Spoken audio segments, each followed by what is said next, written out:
advanced knowledge and experience and expertise in technology, and hence possibly that could be a driver.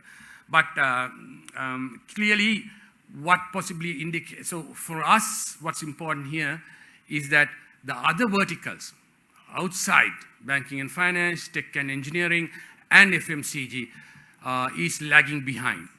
And that would mean that there is significant opportunity to really up the game in other sectors, which will possibly bring about a transformation in the private sector in this country. Now, top characteristics that organizations having board IT governance, this is again coming from the best-in-class group. Clearly, we felt there was greater competence in CIO, CTO competency. So clearly, they had good management resource within the company. Greater direct and board level IT experience. We saw a correlation between the amounts of board members who had IT experience and the board IT governance level. Better IT management practices, clearly. And of course, as I said, we clearly saw a correlation with better return on investment. So, conclusion is that board IT governance is strongly linked to IT experience of skill, IT experience and skill at board level and at management level. So, another very interesting discovery for us was that the other category, which is not in the best in class, didn't see that they were challenged by IT decisions, even though they were not in the best in class group. So they are not in the best in class group. They understand there is a lack of board IT level competence and a lack of IT governance practices, but they didn't really see it to be a big issue for them, right, in terms of making IT decisions.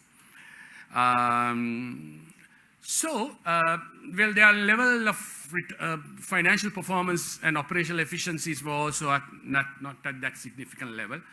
But the best in class saw, even with better IT governance practices, that they are faced with IT challenges on IT side. So this was a paradox we came across. So possibly knowing little is dangerous, or not knowing is something that possibly can cause serious damage to organizations. So this is very significant, we thought. All right, so we wanted to check the attributes of good board IT governance, which was these elements that you saw here. When we apply it to the overall population, how does that respond? Or at least what's the result around that? So clearly, a CIO being present for 2 years or more, in the entire population, 49% of the private sector companies had CIOs for greater than 2 years, whereas in the public sector, we had only 32% of companies in the public sector having CIOs for greater than 2 years.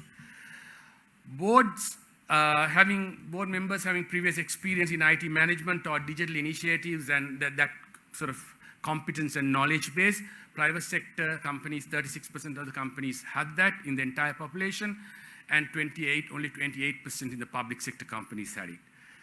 When it came to board members are associated with the company for longer durations, because that's also we thought is important for board IT governance, for governance also. And we saw 80% of the private sector companies having board directors greater than 2 years, while we saw in public sector only 60%. Usage and creation of IT assets for different operational and internal needs, active use of technology in operations.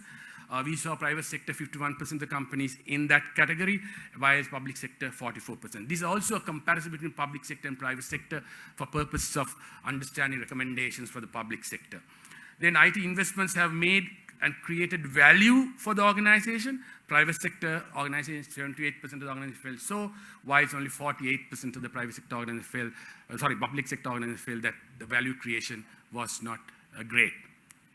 Or at least only 48% felt that it was good enough. Now, clearly, we are also validating these attributes through this process.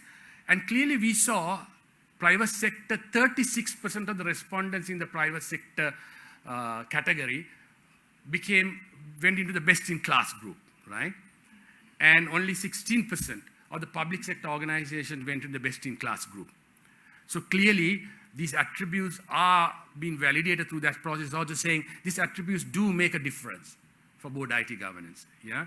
Because the large private sector has larger number of companies that have these attributes, and in fact, going into the best-in-class group, while the public sector had a lesser number going into the best-in-class group.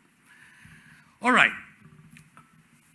Another interesting aspect that you will see in our report is we were able to develop a board IT governance maturity curve or a maturity model, right? And you'll see the stages of a maturity curve that has come out. Minimal ITG, hardly any board IT governance. ITG recognize ITG or board IT governance. Actively involved in IT governance, engage in IT governance, and then innovative ITG. So this is the maturity curve. The best-in-class group fell into the engaged ITG or innovative ITG clusters. Yeah. I just want to give a feel in the report. When you see this, you'll also feel the journey, the evolution that you need to take. Because this IT governance is also not, you can't do a revolution in the company. You have to acquire the skills, you have to feel it, and you have to travel that journey. And this maturity curve becomes very useful for any corporate body to look at this. You can't see this, so I'm not going to present this, but this is something that's there in the chart that's there in the report. And I will just tell you, I'll present it in a different way because I think it's important. I won't talk about minimal because there is hardly any IT governance. But if you talk about IT recognition, this is where the board is very conservative. IT is discussed at a board level. IT is upgraded as and when needed. And there is basic IT experience at a board level, right? So a passive approach. When it comes to actively involved in IT governance, they tend to look at best practices, but the implementation is not as if it's not there, but has the following characteristics. We felt that there were majority of the companies in the tech industry in this, so they create, market, and sell IT assets, right? They use IT assets, they create, they market, they sell. Develop IT systems based on market trends. So clearly that is a requirement, right? You have to buy solutions or you have to create solutions based on your need. CIO, there is a C-suite level technology resource in the management, reporting to CEO or COO. Active use of cybersecurity, remote connectivity, customer relationship management tools, virtualization tools. Maintain synergy between IT and business initiatives, and is getting involved in digital transformation. Reviews frequently for in-house IT performance and its efficiency. It does a monitoring role. Board is aware of key IT strategies and policies. Board is aware of key IT strategies and policies, right? Awareness is what's been emphasized here. Right, so when it comes to engaged IT, engage more in IT governance, a board is digital savvy, proactive, actively work with IT management, aware of IT trends in the market and in the industry, encourage and support IT upgrades and implementations, encourages and supports, not passive role. And these organizations are also characterized by engaging IT experts and advisors actively, forming other committees and mechanisms to monitor IT governance, uses modern technology, blockchain, Internet of Things, smart sensors, they're traveling that journey, and implements high-end digital technologies, and has an innovative IT philosophy. Now, the last step in this is innovative ITG, pursuing and implementing globally recognized best practices and the next generation technology, They are not followers. They are leading the industry sector, provides appropriate guidelines and directions to the IT management, and is characterized by higher financial returns, customer satisfaction, operational efficiency, and a competitive advantage that they have in the industry, right?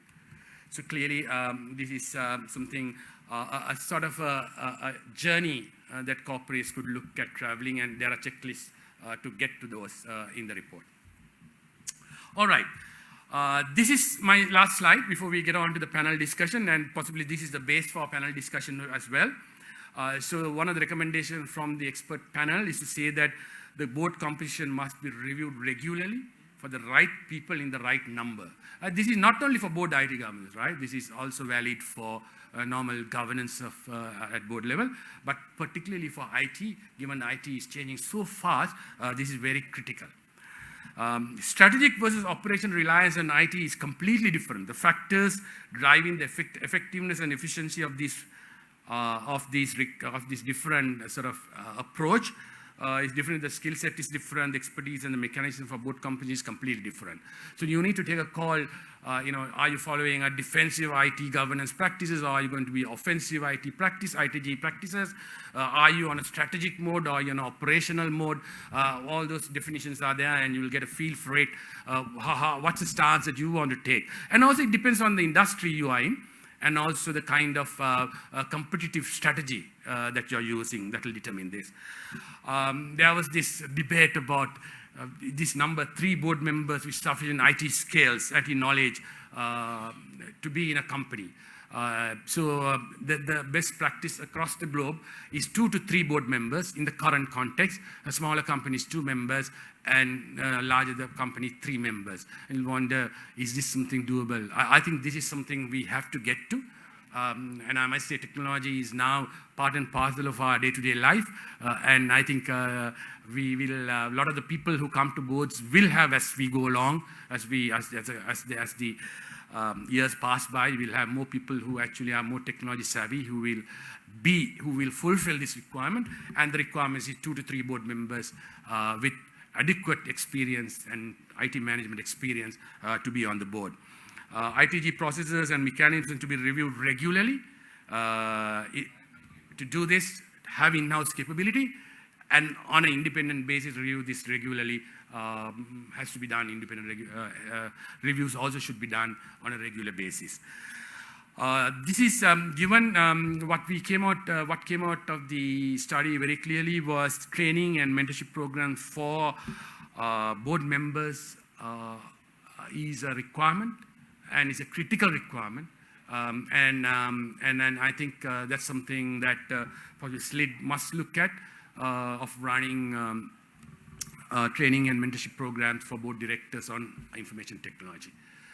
So that's, this is a gist of the sort of report, and I want to do it in 20 minutes because leaving room for the panel discussion and for all of you to sort of enjoy the rest of the evening after this session. So thank you very much, and looking forward to the panel discussion soon. Thank you.